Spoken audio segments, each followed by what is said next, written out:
In 1991, Carmen Rodriguez, a dedicated nurse at the General Hospital of Monterrey, mysteriously disappeared during her night shift without leaving a trace. For 14 years, her family and the authorities searched for answers without success. In 2005, a janitor carrying out renovation work in the hospital basement made a macabre discovery that would reveal the terrible truth about what really happened to Carmen that February night. The rain pounded hard against the windows of the General Hospital of Monterrey. That night, February 23, 1991, the northern wind slipped through the cracks of the poorly sealed windows, creating a ghostly whistle that echoed through the empty corridors of the night shift. Carmen Rodriguez adjusted her white sweater over the sky-blue uniform that identified her as a nurse in the internal medicine ward. It was 11:45 at night, and the hospital had entered that tense calm that characterized winter dawns in the capital of Nuevo León. The smell of disinfectant mixed with the aroma of freshly brewed coffee that Carmen had prepared in the small kitchen on the 7th floor. Her white rubber shoes made a soft rhythmic sound against the worn linoleum as she walked the hallway, checking her patients' rooms. Doña Maria González, 73 years old, was sleeping deeply after her gallbladder surgery. Mr. Perez, a middle-aged man hospitalized for pneumonia, breathed with difficulty but steadily. Everything seemed normal that night, a night that would forever change the lives of many people. Carmen Esperanza Rodriguez Hernandez was born in 1963 into a working-class family in the Independencia neighborhood. Her father, Joaquin Rodriguez, worked as a mechanic in a workshop on Constitution Avenue, while her mother, Esperanza Hernandez, was a homemaker raising her 4 children. Carmen was the second sibling, an intelligent and determined young woman who from an early age had shown a special vocation for caring for others. After finishing middle school at Technical School No. 25, Carmen entered the nursing school of the University Hospital. For 3 years, she studied with dedication, combining theoretical classes with hospital practice. Her professors remembered her as an exemplary student, always willing to stay extra hours to perfect her caregiving techniques. She graduated with honors in 1985 and immediately got a job at the General Hospital of Monterrey. During the 6 years she worked at the hospital, Carmen had earned the respect and affection of colleagues and patients. She was known for her infinite patience, her warm smile, and her ability to calm even the most difficult patients. She mainly worked the night shift, from 10 p.m. to 6 a.m., a schedule that allowed her to study during the day to earn her bachelor's degree in nursing. Carmen's personal life was simple but fulfilling. She lived in a small rented house in the Mitras Norte neighborhood with her boyfriend, Roberto Gutierrez, an accountant who worked at a maquiladora. They had been together for 3 years and had started making plans to marry in the fall of 1991. Roberto described her as a dedicated, responsible woman with a big heart. On weekends, they visited their families, went to the Valle Oriente Mall cinema, or simply walked around Cerro de la Silla. That night of February 23rd, Carmen arrived at the hospital at 9:30 p.m., half an hour before her official shift. It was her custom to arrive early to review patients' records and coordinate with the evening shift nurse.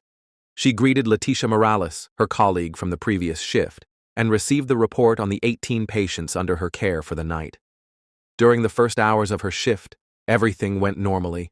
Carmen administered medications, checked vital signs, and attended 2 patients complaining of pain. At 2 a.m., she took a short break in the nurse's room, where she shared a coffee with Miguel Sandoval, the hospital's security guard. Miguel, a 50-year-old man with 25 years of experience at the hospital, knew Carmen well, and they often chatted during long nights of work. It was Miguel who first noticed something was wrong. At 3:30 a.m., while doing his security round, he passed through the internal medicine area and didn't see Carmen at her usual station. He thought she might be with a patient, but when he passed again an hour later and still didn't find her, he began to worry. Patients had also begun to ask about her as it was time for the early morning medication rounds. Miguel searched the entire 7th floor, checked the bathrooms, the break room, and the small kitchen. He went down to the 6th floor and asked nurses from other wards if they had seen Carmen, but no one had.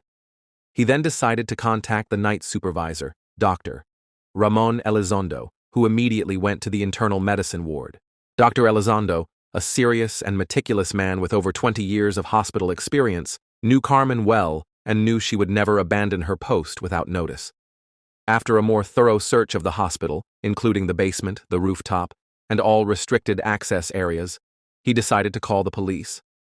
It was 5:30 a.m. when the first patrol car arrived at the General Hospital of Monterey. If you are enjoying this case, subscribe to the channel and activate the notification bell to hear more cases like this. Municipal police officers of Monterey, led by Commander José Luis Martinez, arrived at the hospital just as the sky was beginning to brighten with the first rays of dawn. Commander Martinez, a veteran officer with 15 years of service, had handled several missing persons cases, but the disappearance of a nurse during her shift inside a hospital was highly unusual. The first theory investigators considered was that Carmen had voluntarily left her job. However, this was quickly ruled out when they checked her belongings. Her personal bag was still in her locker in the nurse's area, with her wallet, ID documents, money, and house keys. Her car, a white 1983 Volkswagen Beetle, was still parked in the hospital employee lot. Commander Martinez organized a systematic search of the hospital. He divided his agents into teams that inspected every floor, every room, every supply closet, and every restricted area. They interrogated all personnel on duty that night: doctors, nurses, orderlies, cleaning staff, and security. Everyone agreed that Carmen was an exemplary employee, with no known personal problems, fully dedicated to her work. Miguel Sandoval, the security guard, was interrogated extensively since he was the last person to see Carmen alive. He clearly remembered their 2 a.m. conversation over coffee in the nurse's room. Carmen had mentioned plans to go to the movies with Roberto that weekend, and that she was excited about an advanced intensive care class she would be taking the following month. She had shown no signs of worry, distress, or intent to run away. Roberto Gutierrez was contacted at 6 a.m. when Carmen failed to arrive home after her shift. His shocked and desperate reaction immediately convinced investigators that he had nothing to do with her disappearance. Roberto described Carmen as a stable woman, happy with her job and relationship, with no financial or personal problems that might motivate a voluntary disappearance. Carmen's family mobilized immediately. Her parents, Joaquin and Esperanza, along with her siblings Ana, Luis, and Pedro, arrived at the hospital before noon. Carmen's mother, a devout and strong-willed woman, insisted her daughter would never abandon her work without notice. She knew Carmen better than anyone and was convinced something terrible had happened. During the first days of the investigation, detectives pursued multiple leads. They reviewed the hospital's security cameras, but the system was limited, covering only the main entrances and some common areas. The recordings showed Carmen arriving at the hospital at 9:30 p.m., but there were no images of her leaving the building. Investigators also explored the possibility that Carmen had been the victim of a crime of passion. They thoroughly interrogated Roberto, reviewed his alibi, and analyzed the couple's relationship. However, all testimonies confirmed they had a stable, loving relationship, with no significant conflicts. Roberto had been at home sleeping during the night of February 23rd, and although he had no witnesses, his behavior and reactions showed no signs of guilt. Another theory that was explored was the possibility that Carmen had been the victim of a kidnapping. In 1991, Monterey was experiencing a rise in crime, and kidnappings were not uncommon. However, no ransom call was ever received, and Carmen's family, though working-class middle, did not have the financial resources that would justify a money-driven kidnapping. The detectives also investigated the possibility that Carmen had been the victim of a disturbed patient or relative. They reviewed the records of all patients who had been hospitalized during that week, looking for histories of violence or aggressive behavior. They interrogated relatives of patients who had visited the hospital that night, but they found no suspicious connections. After 2 weeks of intensive investigation, the case began to grow cold. The detectives had exhausted the main leads and had no physical evidence pointing to a specific suspect. Carmen's disappearance became one of those mysteries that torment both families and investigators alike. Carmen's parents did not give up. Joaquin Rodriguez, using his life savings, hired a private detective, Armando Villarreal, who had previously worked for the state judicial police. Villarreal reviewed the case from the beginning, re-interviewed all the witnesses, and explored theories that the municipal police had overlooked. The private detective focused on hospital staff, particularly those who had access to all areas of the building. He developed psychological profiles of the employees and searched for abnormal behavior patterns. However, after 6 months of investigation, he too could not find conclusive evidence.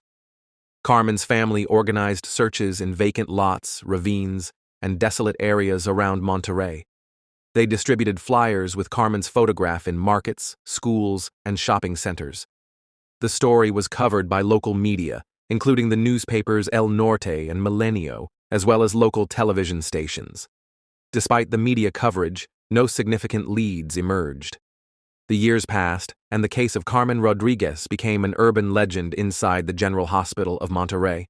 The older employees told the story to new workers, and some swore they had seen Carmen's ghost walking through the corridors during night shifts.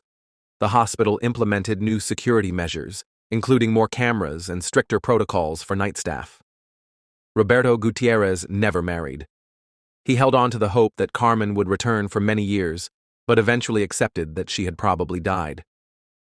He moved to Guadalajara in 1995, where he started a new life, though he never completely forgot the woman he had planned to marry. Carmen's mother, Esperanza Hernandez, developed a special devotion to the Virgin of Guadalupe, to whom she prayed every day, asking for her daughter's fate to be revealed. She regularly visited the hospital, speaking with staff and asking if there were new leads. Her unbreakable faith became a source of inspiration for other families of missing persons. In 1998, 7 years after the disappearance, the case was officially classified as archived by local authorities. However, the family never stopped searching for answers.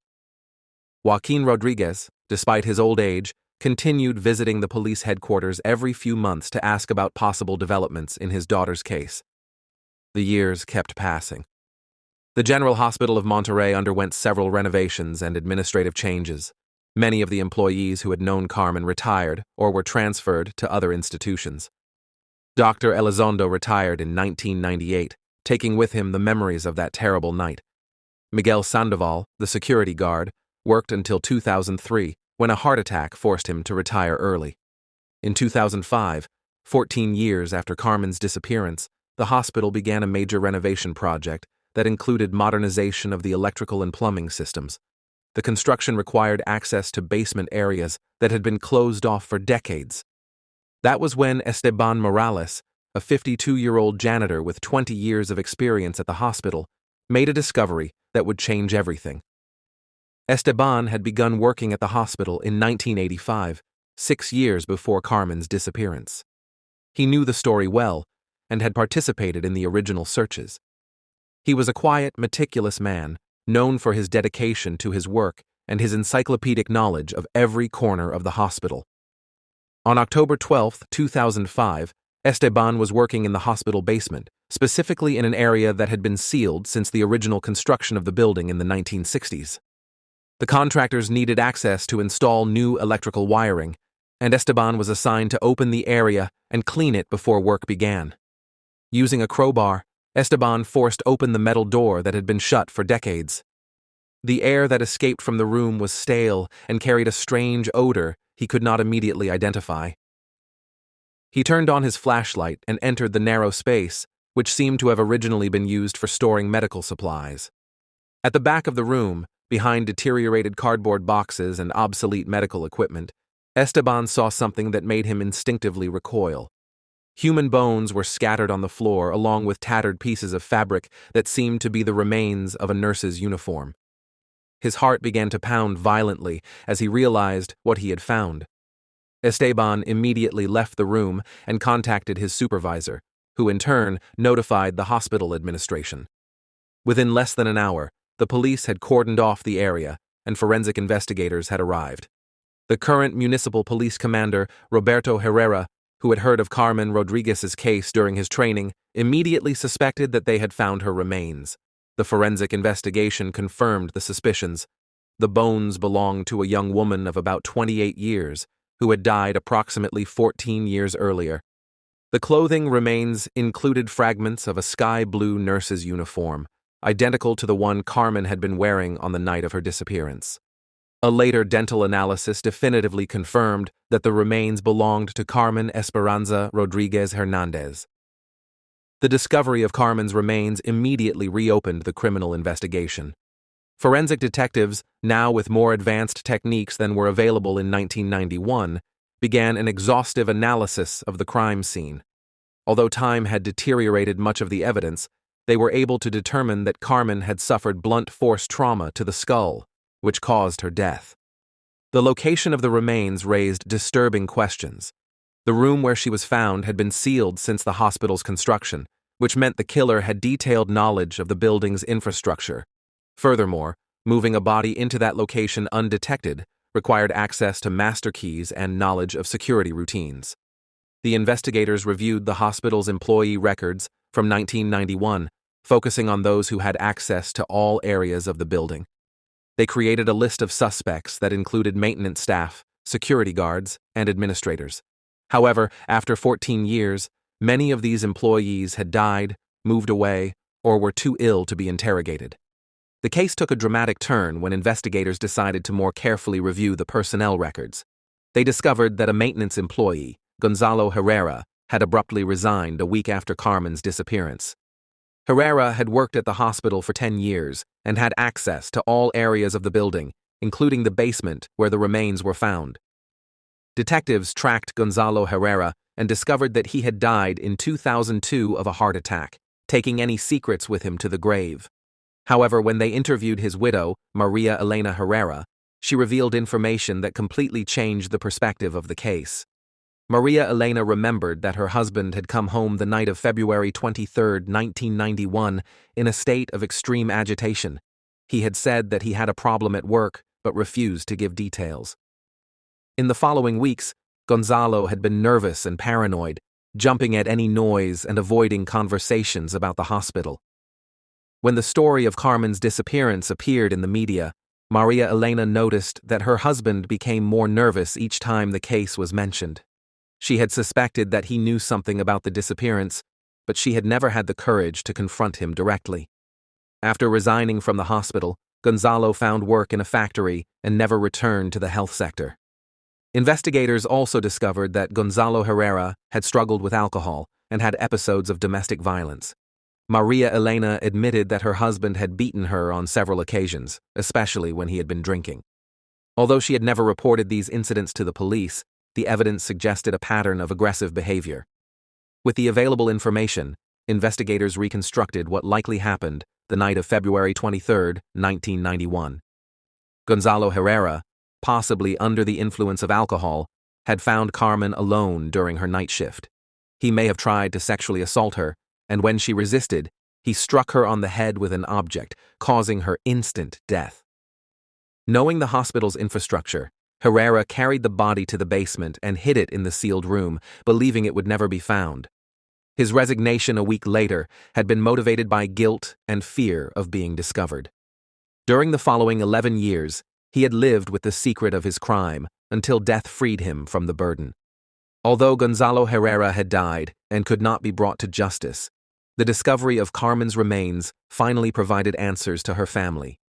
After 14 years of uncertainty, pain, and hope, Carmen's parents were finally able to give their daughter a proper burial. The funeral of Carmen Rodriguez was held at the Church of San Jose in the Independencia neighborhood, where she had been baptized 30 years earlier. Hundreds of people attended, including former co-workers, relatives, friends, and members of the community who had followed the case for years. Father Miguel Angel Sanchez, who had known Carmen since childhood, held an emotional mass in her honor. Roberto Gutierrez, now a resident of Guadalajara, returned to Monterrey for the funeral. After 14 years, he was finally able to say goodbye to the woman he had loved and with whom he had planned to build a family. His tears, mixed with those of the Rodriguez family, sealed the closure of a painful chapter in their lives. The case of Carmen Rodriguez had a lasting impact on the security policies of the General Hospital of Monterrey. The administration implemented new security protocols, including communication systems for lone employees, more extensive security cameras, and stricter background checks for all staff. The story also inspired changes in the investigative procedures of the Monterrey Municipal Police. The case demonstrated the importance of preserving physical evidence and keeping detailed records of unsolved cases. Modern investigators now use Carmen's case as an example of how advances in forensic technology can solve crimes decades after they occurred. Esperanza Hernandez, Carmen's mother, lived until 2008, 3 years after the discovery of her daughter's remains. During her final years, she found peace in finally knowing what had happened to Carmen. She continued visiting her daughter's grave every Sunday after Mass, bringing fresh flowers and keeping her memory alive. Joaquin Rodriguez, Carmen's father, died in 2010 at the age of 83. He had dedicated the last 19 years of his life to seeking answers about his daughter's disappearance. The discovery of the remains allowed him to find some peace in his final years, knowing that Carmen had finally been found and that her killer had been identified. Carmen's siblings, Ana, Luis, and Pedro, continued her memory by creating a scholarship in her name for nursing students from low-income families. The Carmen Rodriguez Scholarship has helped more than 50 students complete their nursing studies, perpetuating the legacy of care and service that Carmen had represented. The General Hospital of Monterrey installed a commemorative plaque in honor of Carmen in the internal medicine area where she had worked. The plaque, inaugurated in 2006, recognizes her dedication to patient care and her tragic fate. Many hospital employees, especially night shift nurses, regularly visit the plaque to remember a colleague who died fulfilling her duty. Esteban Morales, the janitor who discovered the remains, continued working at the hospital until his retirement in 2015. He never felt completely comfortable in the basement after his discovery, but he consoled himself knowing that he had provided the closure Carmen's family had needed for so many years. The case of Carmen Rodriguez became a symbol of family perseverance and delayed justice. Her story has been told in books, documentaries, and television programs, serving as a reminder that some truths, though they may take decades to come to light, eventually emerge. The investigation also revealed the importance of not discarding unsolved cases. The persistent work of modern investigators, combined with technological advances and a bit of luck, can solve crimes that once seemed impossible to resolve. Carmen's case demonstrated that justice, though delayed, can still prevail. In the quiet eternity, where pain and suffering do not exist, Carmen Esperanza Rodriguez Hernandez found perfect rest, forever free from the violence that ended her earthly life. Her family found comfort in the faith that this innocent soul now lives in peace, where one day she will be reunited with those who loved her on earth. If you liked this case, please give the video a like, write in the comments where you are listening from, and don't forget to subscribe and activate the notification bell. See you in the next case on our channel.